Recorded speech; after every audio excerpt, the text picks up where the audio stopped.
All'hotel Doubletree di Mogliano Veneto il 31 gennaio e il 1 febbraio si è tenuto l'11° congresso dell'FNP CISL del Veneto, che ha visto anche la conferma della vicentina Tina Cupani come segretaria generale dei pensionati CISL. Confermato poi Giancarlo Pegoraro di Padova e sempre ai vertici troviamo come new entry Ivano Cavallin di San Donà di Piave. Un congresso particolarmente partecipato intitolato Esploratori di futuro, presieduto dalla segretaria nazionale FNP Patrizia Volponi, con la presenza anche di Gianfranco Refosco, segretario CISL del Veneto.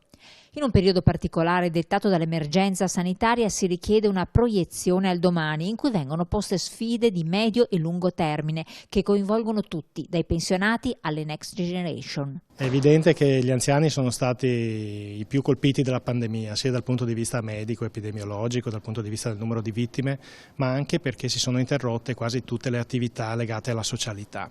Ora bisogna cogliere l'occasione del Piano Nazionale di Ripresa e Resilienza che stanzia molte risorse. Oggi per la maggior parte dei servizi pubblici, ma anche per molti servizi privati, è necessario muoversi con la padronanza delle nuove tecnologie.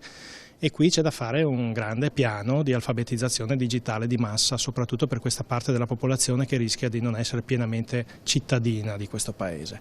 La segretaria Cupani nella relazione ha designato il nuovo paradigma di azione futura del sindacato che affronta diversi aspetti salienti. Si passa dalla valorizzazione delle esperienze locali con l'operato connesso di pubblico, privato e società, senza trascurare lo sviluppo di buone pratiche locali attraverso l'accordo sociale, la partecipazione alla ridefinizione del benessere delle comunità, il rafforzamento della sanità territoriale, la riforma previdenziale e fiscale e infine la legge quadro nazionale per la non autosufficienza, a maggior ragione con l'arrivo dei fondi del PNRR che andranno agli enti locali per progetti volti all'inclusione sociale e al superamento delle fragilità. Noi partiamo dal principio che là dove siamo nel territorio, dove noi possiamo essere consapevoli, più vicini alle esigenze sul sociale, sul sanitario, possiamo poi essere elementi e figure che nella contrattazione sociale con gli enti locali, ma anche se possibile con le case di riposo, vogliamo essere interlocutori anche a quei livelli.